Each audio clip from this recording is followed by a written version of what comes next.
Bismillahirrahmanirrahim. Assalamualaikum warahmatullahi wabarakatuh. Alhamdulillahirabbil alamin wa bihi nasta'inu ala umuri dunya waddin. Asyhadu an la ilaha illallah wa asyhadu anna Muhammadan abduhu wa rasuluhu la nabiyya ba'da. Amma ba'du. Subuh yang berbahagia, mari sama-sama kita bersyukur pada Allah. Alhamdulillah, pada subuh ini Allah masih menggerakkan hati kita. Allah masih kuatkan keinginan kita untuk melaksanakan ibadah subuh berjamaah yang pahalanya luar biasa. InsyaAllah kita termasuk hamba Allah pilihan nanti yang akan berikan ya Allah pertolongan di yaumil mahsyar kelak. Kemudian salam dan salam untuk Nabi besar Muhammad sallallahu alaihi wasallam. Allahumma salli ala Muhammad wa ala ali Muhammad. Assalamualaikum ya Rasulullah. Assalamualaikum ya Habiballah. Nabi Muhammad, Nabi pilihan, manusia pilihan, ya, yang tidak sebanding, yang tidak setara dengan manusia-manusia lainnya. Jadi jangan disamakan Nabi Muhammad dengan nama-nama yang lain. Sekarang kan lagi tren penghinaan terhadap Nabi Muhammad sallallahu alaihi wasallam. Ya, nama Nabi disamakan dengan yang tidak baik, manusia yang sebanding dengan manusia yang biasa. Padahal Nabi Muhammad adalah manusia pilihan. Allah berselawat kepada Nabi Muhammad. Kan gitu. Kalau begitu Nabi Muhammad ini memang betul-betul yang paling dekat dengan Allah, digandengkan asyhadu an la ilaha illallah wa asyhadu anna Muhammadar Rasulullah. Aku bersaksi tiada ilah, tiada Tuhan yang disembah melainkan Allah, dan Nabi Muhammad itu adalah Rasulullah, utusan Allah. Jadi manusia pilihan, kata Allah, innallaha wa malaikatahu yusholluna 'alan nabi ya ayyuhalladzina amanu shallu 'alaihi wa sallimu taslima. Sesungguhnya Allah dan para malaikat berselawat kepada Nabi. Dipanggil kepada kita orang yang beriman, pengikut Nabi Muhammad, ya ayyuhalladzina amanu shallu 'alaihi. Berselawatlah kamu kepada Nabi Muhammad, wasallimu taslima, dan berikan salam kepadanya. Jadi kita mudah-mudahan dengan memperbanyak membaca sholawat Allahumma sholli ala Muhammad wa ala ali Muhammad, itu adalah baca sholawat minimal seperti itu. InsyaAllah kita akan mendapatkan syafaat pertolongan dari Nabi Muhammad sallallahu alaihi wasallam di yaumil mahsyar kelak, insyaallah. Amin ya rabbal alamin. Bapak Ibu, pagi ini kita akan membaca surat yang terpanjang, yang paling disukai oleh kebanyakan jamaah. Oh, yang terpendek.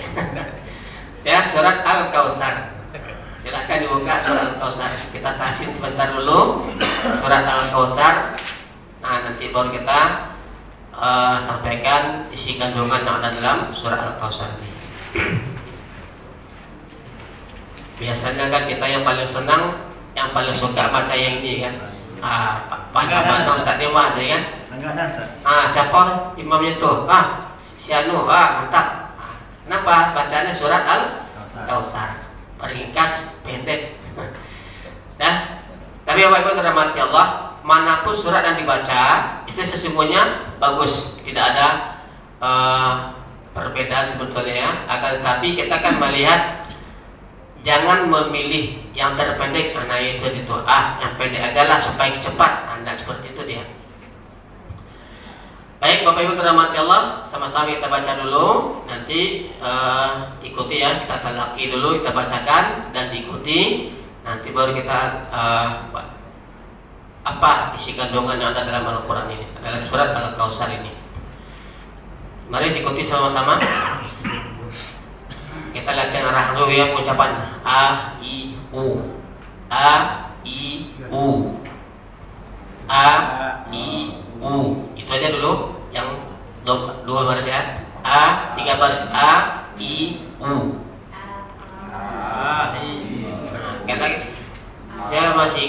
kalau orang yang apa namanya tinju ya, diiring itu kan suka mau buka mulut, maka seperti itu dia ya, ada. Jadi untuk meringankan itu sebetulnya ya. Jadi kita bukan menganggap seperti itu enggak.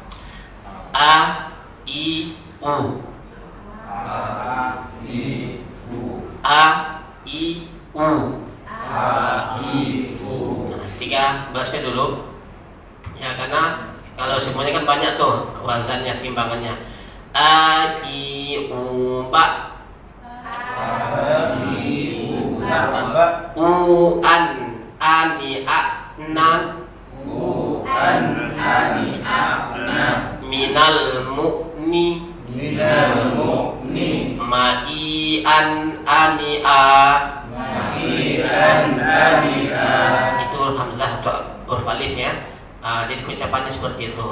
Jadi yang manapun huruf-huruf, nah itu wazannya seperti itu timbangannya, tinggal mengganti hurufnya saja nanti. Jadi kalau tadi kan kita cuma 3 baris ya, A I U. Lagi A I U. Nah, jadi sesuai dengan apa gerakan melingkar. A'udzu billahi minasy syaithanir rajim. A'udzu billahi minasy syaithanir rajim. Bismillahirrahmanirrahim. Bismillahirrahmanirrahim. Ha ya. Bismillahirrahmanirrahim. Bismillahirrahmanirrahim. Inna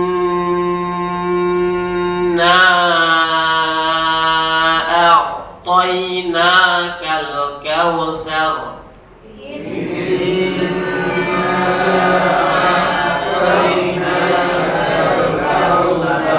Perhatikan bacaan gunna nun tasydid. Inna a'tainakal kautsar.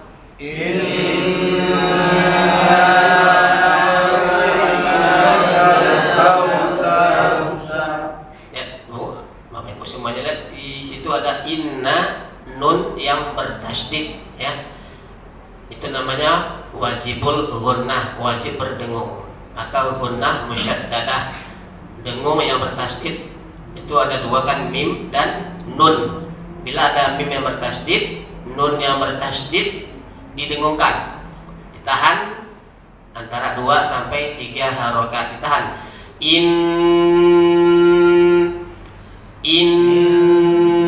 Coba nah jadi begitu dia, tahan ya. Kemudian di sana ada tanda mat ya, tanda mat, ada tanda benderanya atau tanda panjang yang bergelombang di atas huruf itu. Kalau sini hukumnya adalah mat jaiz munfasil ya. Ya, boleh 2 rakaat, boleh 5. Tapi kalau di sini kita samakan 5 rakaat kita buat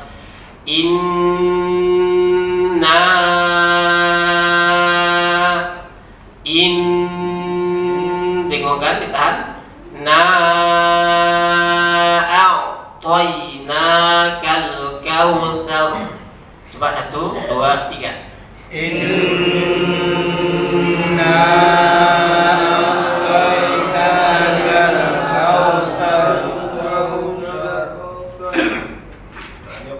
Al-Kautsar. Sa. Coba sa. Judulnya apa ya? Sa. Kalau kita letakkan di sini dari kita telunjuknya itu terasa angin yang kuat. Sa. Nah, ada angin yang kuat ya. Jadi di judulnya letak misalnya sa. Al-Kautsar. Ya, jadi yang sahnya tidak panjang ya, ada yang memanjangkan juga. Inna a'tainakal kautsar. Nah, itu salah tuh. Nah, sahnya tidak panjang. Tar, itu aja. Inna a'tainakal kautsar. Inna a'tainakal kautsar. Baik. Fasol ya. Fasolli li rabbika wanhar. Fasolli li rabbika wanhar. Fasolli.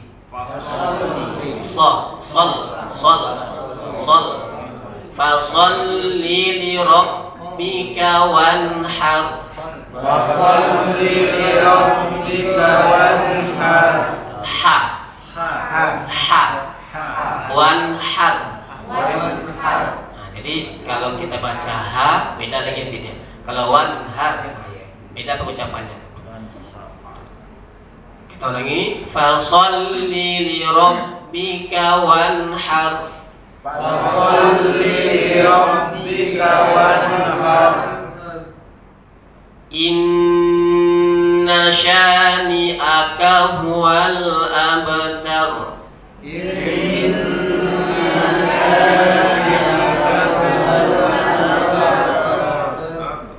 Inna syani'aka huwal abtar.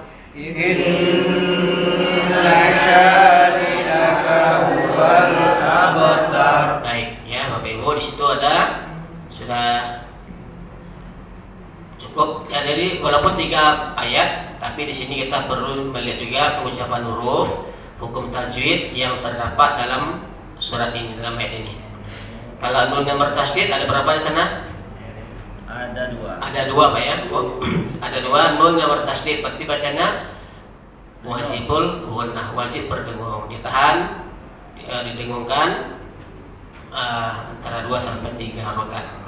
Jangan kecepatan. Inna, itu kecepatan. Ditahan. Nah, seperti itu ya. Kemudian ain toyna. Baik, kita coba sama-sama lagi. Kita mulai dari ta'awudz. Silakan, auzubillah. A'udzubillahi minasyaitonir rajim. Ya. Bismillahirrahmanirrahim. Inna a'tainakal kautsar. Fasolli li rabbika wanhar. Inna syani'aka huwal abtar.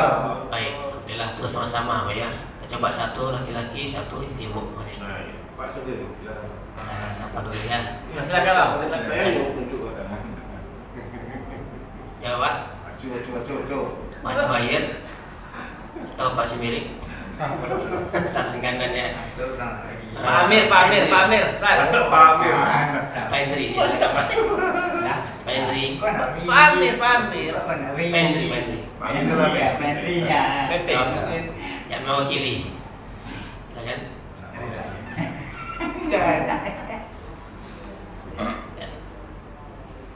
A'udzu billahi minasy syaithanir rajim. Bismillahirrahmanirrahim. Inna a'tainakal kautsar. Ya, yang inna betul, innanya panjangkan dikit lagi. Inna a'tainakal kautsar. Fasalli li rabbika wanhar. Inna syani'aka huwal abtar. Baik, alhamdulillah. Baik. Yang ibu satu. Tayyib. Ada ibu satu orang? Ya. Bu apa tuh? Dalaman dan apa? Bu apa namanya? Bu Tuti. Ya, silakan Bu Tuti.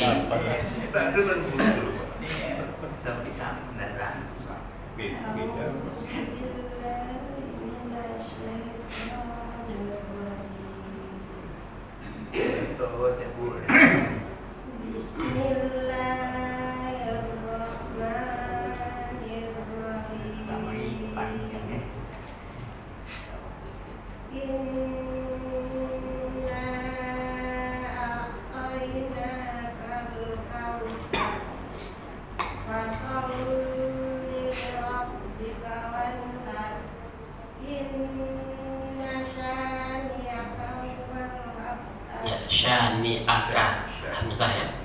Ni'aka. Coba dong lagi.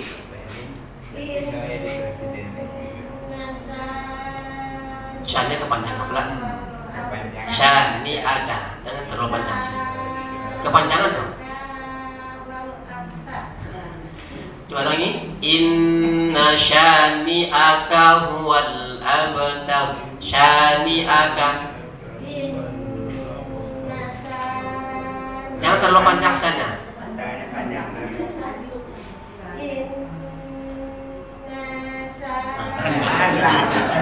Nah, kita nggak bisa hanya kepanjangan. Yang boleh dipanjangkan hanya yang ada tanda panjang. Kemudian kalau tidak ada mak di 5 rakaat jangan dipanjangkan lebih ya.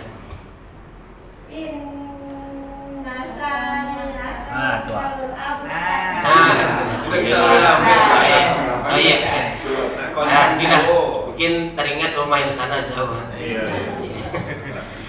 Alhamdulillah, Bapak Ibu dirahmati Allah, di surat Al-Kautsar ya. Kita terjemahkan dulu apa makna atau arti dari ayat ini. Inna, sesungguhnya kami, kata Allah, a'tainaka, telah memberikan kepadamu Al-Kautsar, itu nikmat yang banyak. Sesungguhnya kami telah memberikan kepadamu nikmat yang banyak. Fasalli li rabbika wanhar, maka sholatlah karena Rabbmu, kata Allah. Maka sholatlah karena Rabbmu, karena Tuhanmu. Wanhar, dan berkurbanlah. Ya. Fasalli li rabbika wanhar, maka sholatlah karena Rabbmu dan berkurbanlah. Inna syani'aka huwal abtar, sesungguhnya orang yang membencimu wahai Muhammad dialah yang terputus dari rahmat Allah. Ini artinya 3 ayat yang pendek tapi memiliki makna yang dalam. Bapak dalam hati Allah, Allah telah memberikan nikmat yang tiada tara kepada manusia.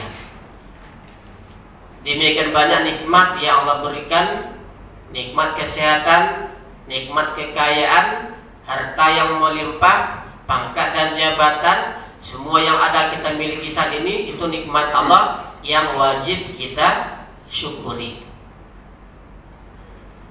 Allah berikan kepada kita banyak, cuma kita merasa kekurangan. Saya belum dikasih Allah juga begini. Allah masih belum kasih kepada saya nikmat seperti orang itu. Bapak Ibu, apa yang ada pada kita itulah yang terbaik menurut pandangan Allah. Belum tentu kalau kita diberikan Allah sama seperti orang itu umpamanya kan, kita akan bersyukur seperti mereka. Nanti Allah sudah memberikan yang terbaik buat kita. Inilah jatahmu, inilah jatah nikmat yang diberikan Allah kepada kita. Nah, dengan nikmat yang Allah berikan seperti ini, apa yang mesti kita lakukan?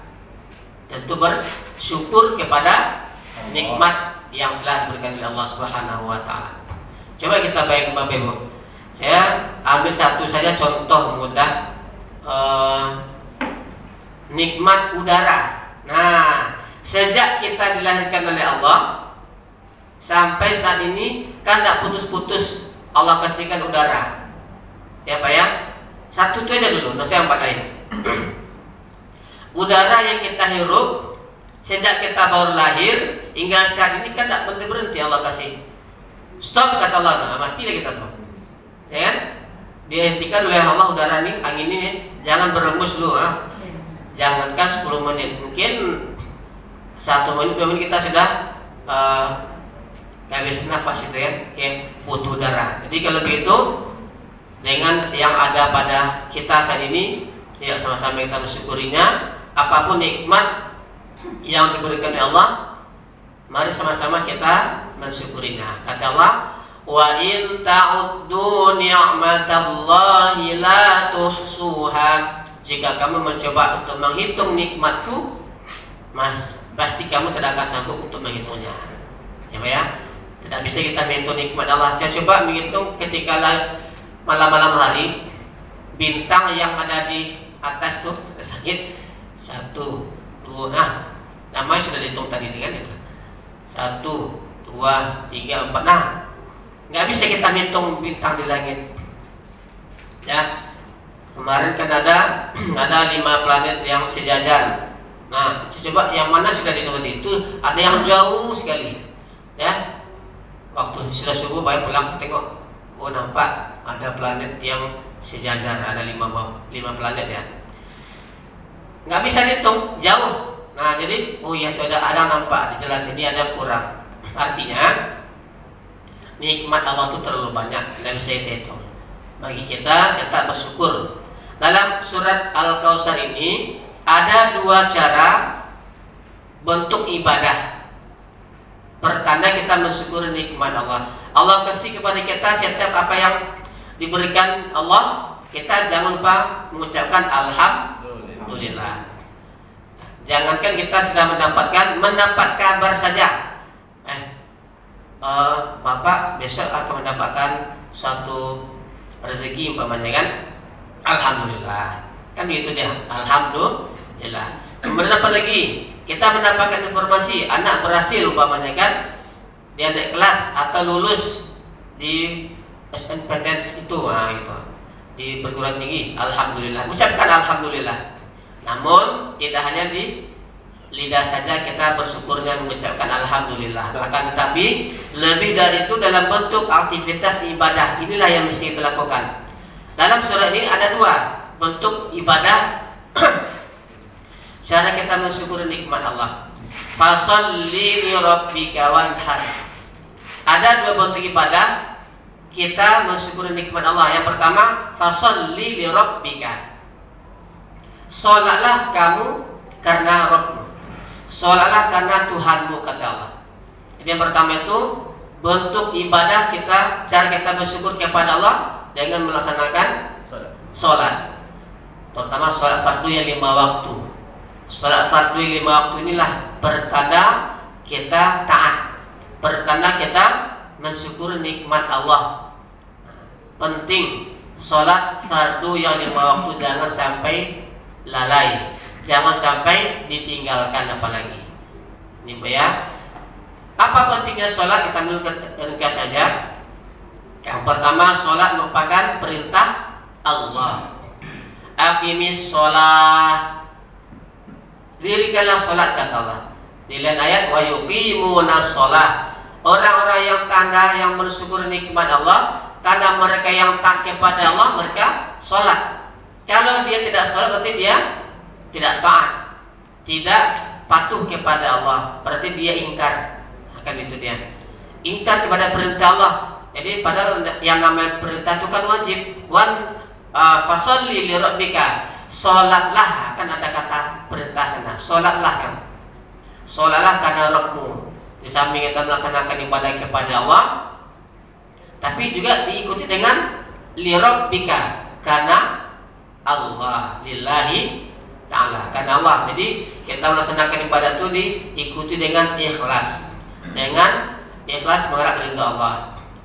Mukhlishina lahuddin. Ikhlas dalam melaksanakan ibadah, dalam melaksanakan ketaatan kepada Allah, sehingga mendapatkan kualitas ibadah yang baik.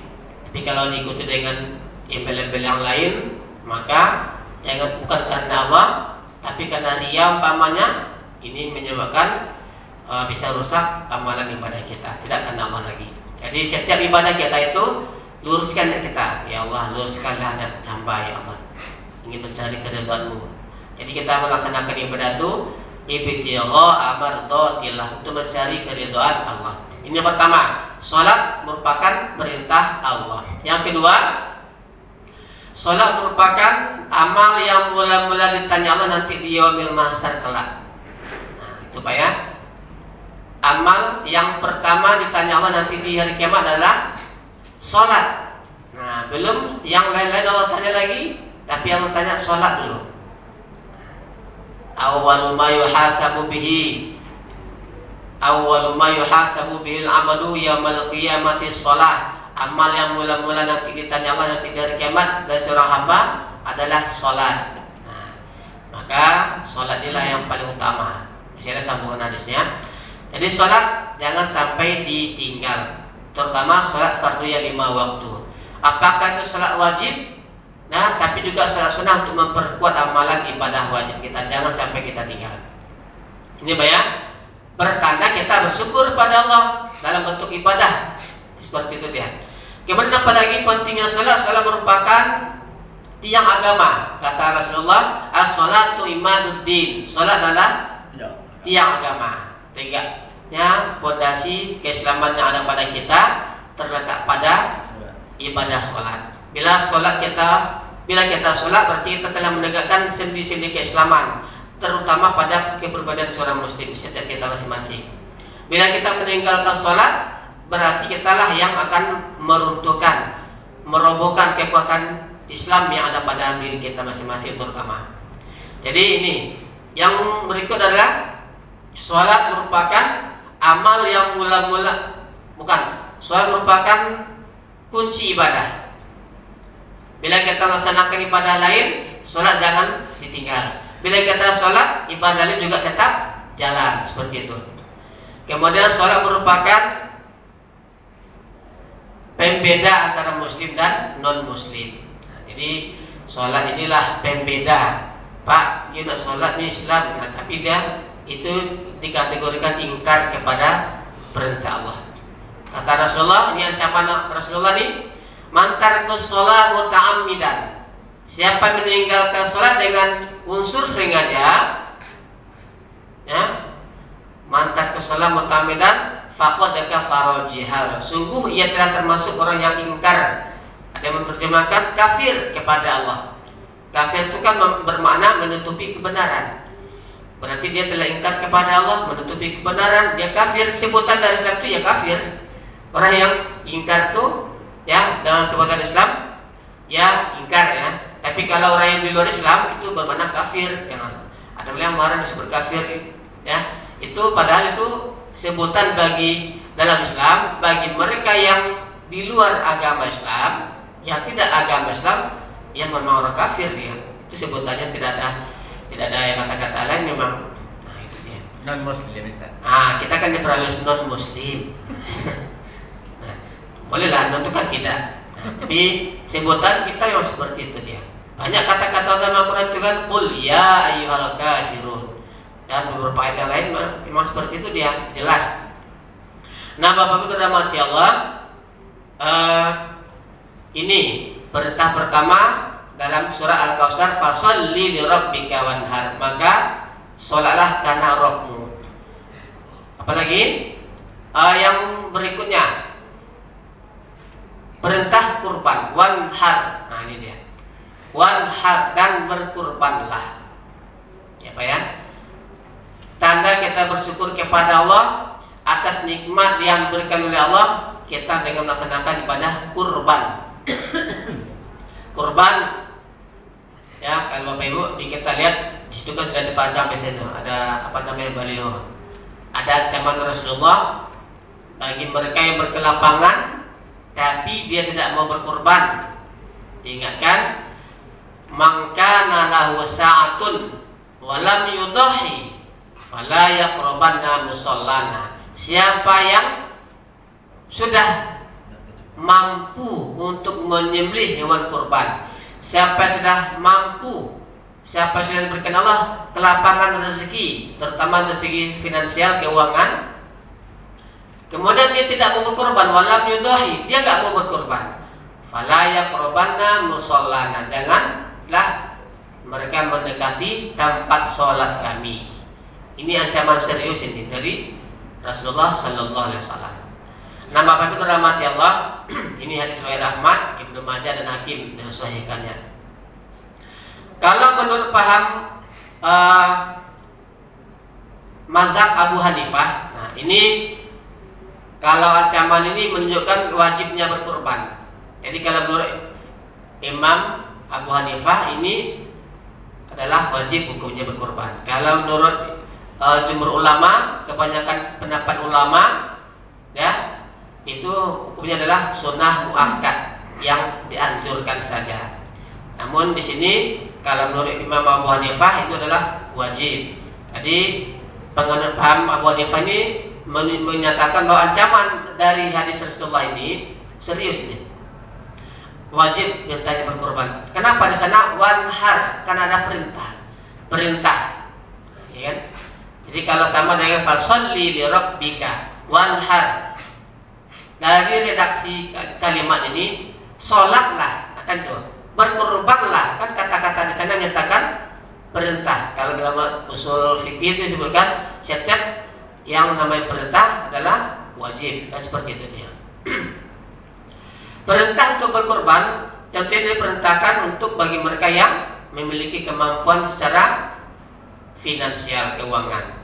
Tetapi tidak semua orang yang memiliki kelapangan itu merasa terpanggil untuk melakukan ibadah kurban. Ada dia diberikan Allah banyak rezeki, tapi mereka beranggapan belum merasa terpanggil. Ya, bahkan ada saja orang yang sudah berkemampuan, tapi dia belum pernah sama sekali berkurban hingga saat ini. Ada juga merasa sudah melaksanakan kurban di tahun-tahun sebelumnya, sehingga dia tidak merasa perlu lagi berkurban pada tahun ini. Ya, nah, jadi terlepas dari perintah yang hal itu semuanya. Padahal perintah kurban berlaku bukan hanya untuk sekali seumur hidup, akan tetapi dikala kita mendapatkan rezeki dari Allah, kurban. Dikala berkelapangan, kurban. Sehingga seperti itu dia. Beda dengan halnya akikah, bayang.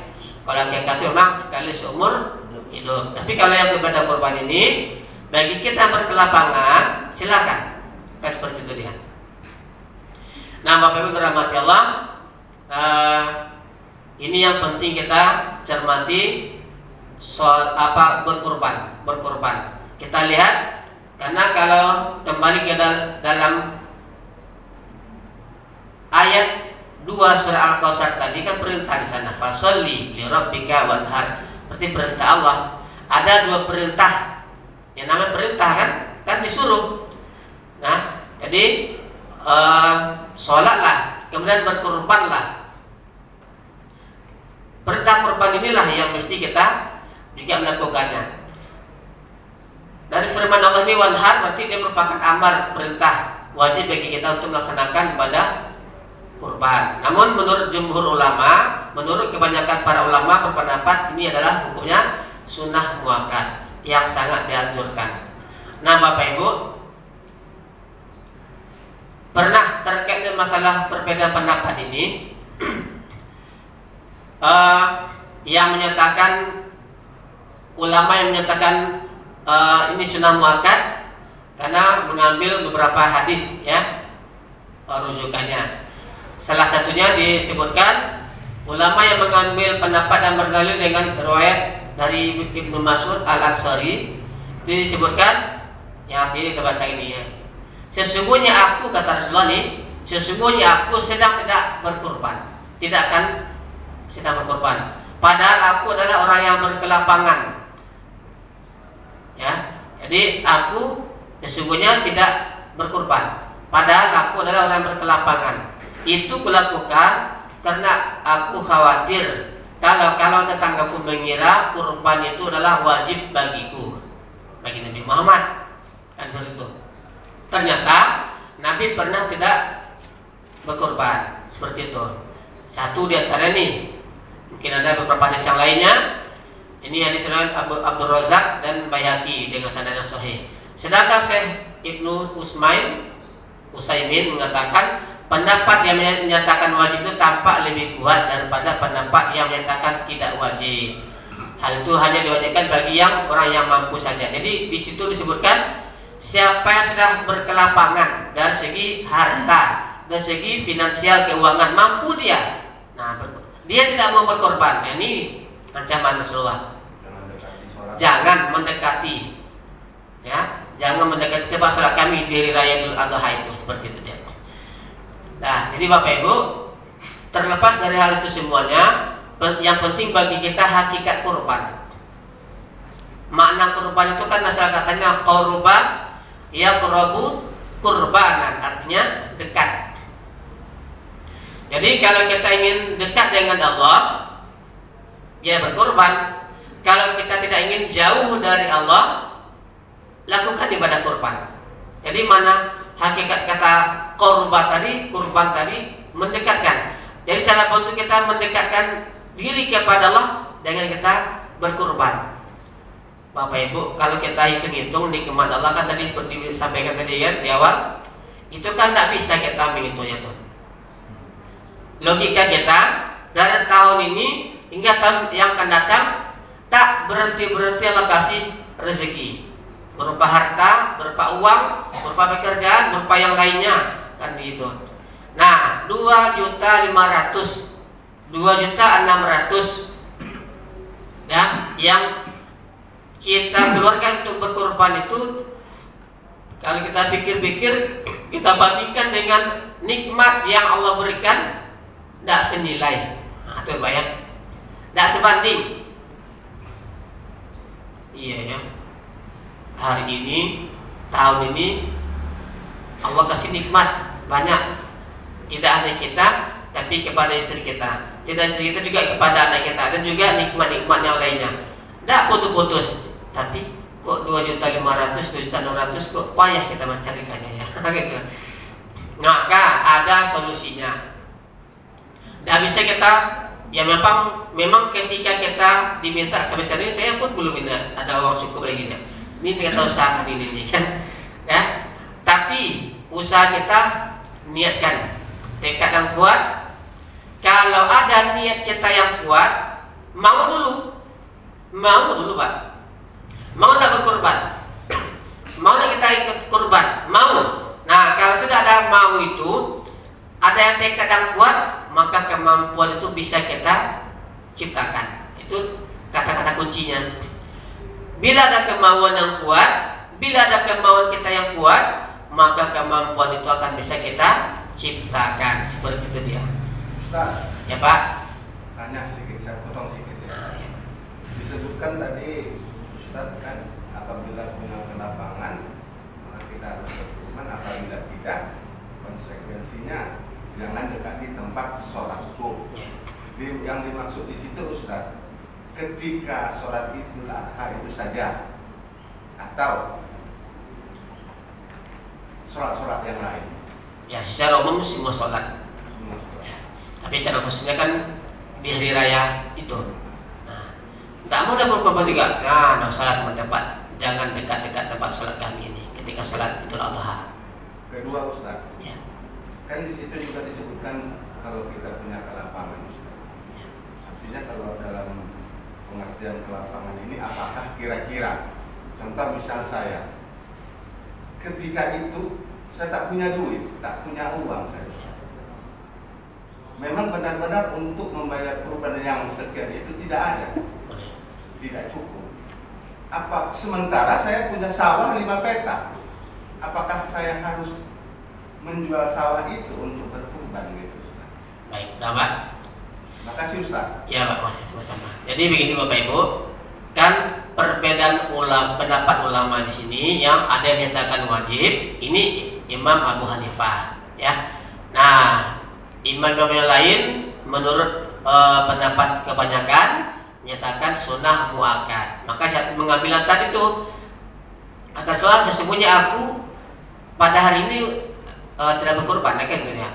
Nabi Muhammad pada suatu ketika itu dia tidak berkorban, tapi dia kan orang berkelapangan. Nah, Nabi kan khawatir kalau nanti yang lain tetangganya itu mengira ini wajib bagi Nabi, maka dia tidak berkorban pada waktu itu. Nah, inilah sebagian ulama mengambil pendapat seperti ini.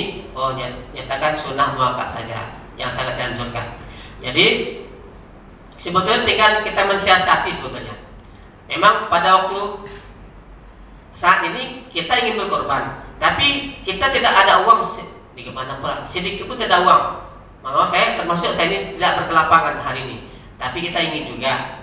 Nah, kalau kita mau bagus, kalau tidak masalah sebetulnya. Nah, kan sudah muakkad yang saya anjurkan.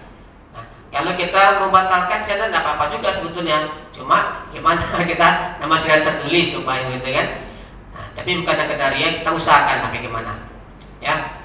Tapi apakah menjual sawah yang 4 petak tadi ya? Sepeda sawah tadi? Tidak mesti juga. 5 petak malah banyak dengan. Tadi 4 petak tambah 5 lagi ya. Menjadi 5. Bolehlah berapa petak ya, tapi kan tidak mesti menjual seperti itu juga. Nah, Bapak Ibu,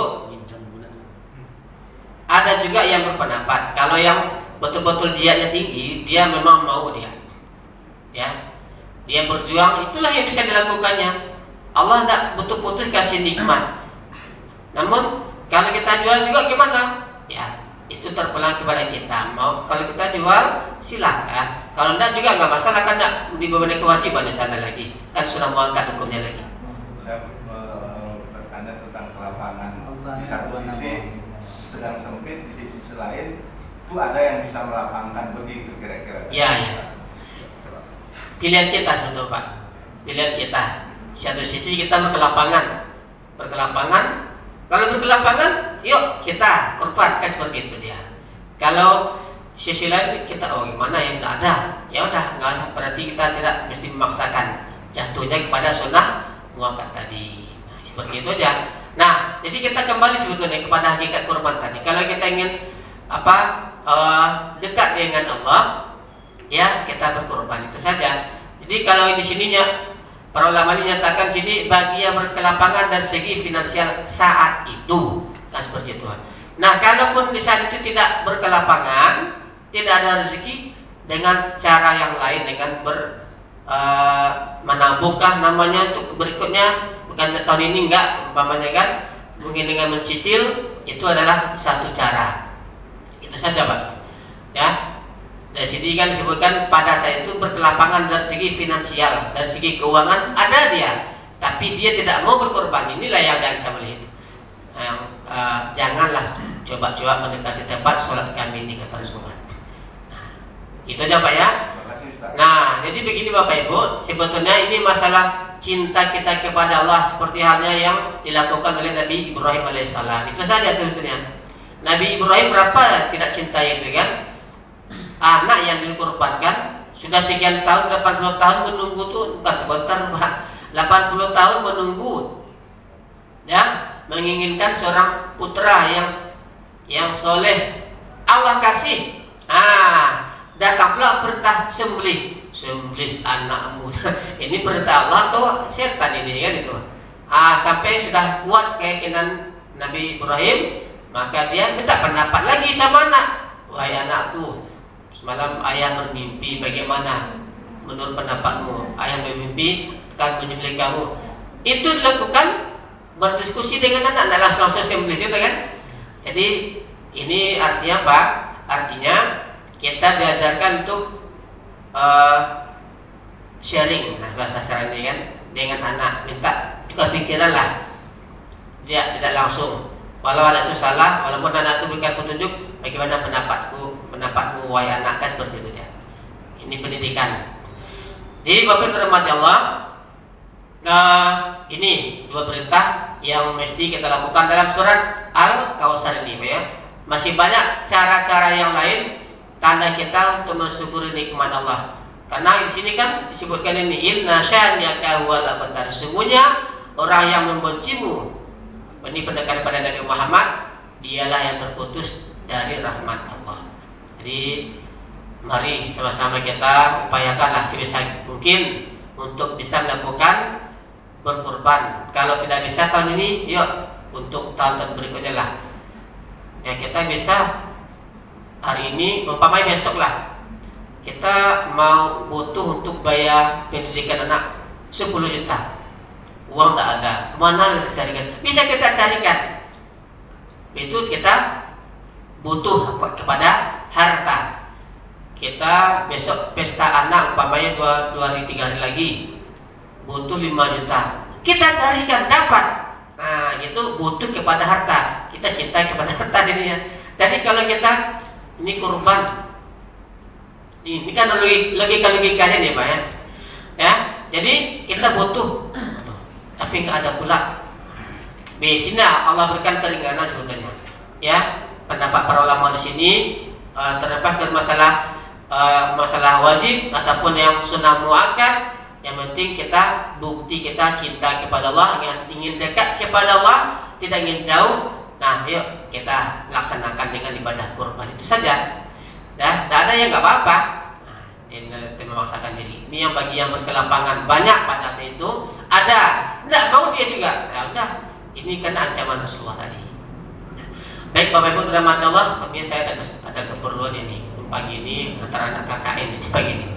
Jadi sampai sini dulu. Mudah-mudahan apa yang kita sampaikan pada subuh ini berkenan dan bermanfaat untuk sama-sama kita bersyukur kepada Allah dengan cara apapun. Dalam ayat ini disebutkan 2 cara: sholat jangan sampai ditinggal, dan berkurbanlah. Sedekahlah. Sedekah kita kan itu setiap saat ada sedekah. Ada sedekah berapa kita mampu sedekah, ini sedekah. Tapi kurban ya dengan cara itu juga mampu kita untuk mencicil bagus, kalau tidak mampu ya dengan apa namanya ini ya menabung. Banyak cara-cara yang lain yang bisa memberikan kita jalan sebetulnya. Mudah-mudahan Allah berikan kepada kita solusi terbaik.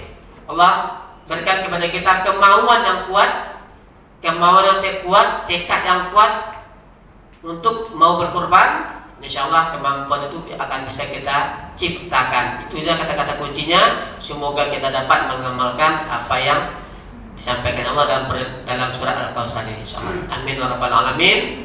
Demikian dulu. Subhanakallahumma rabbana wa bihamdika asyhadu an la ilaha illa anta wa astaghfiruka wa atubu ilaik. Assalamualaikum warahmatullahi wabarakatuh. Waalaikumsalam.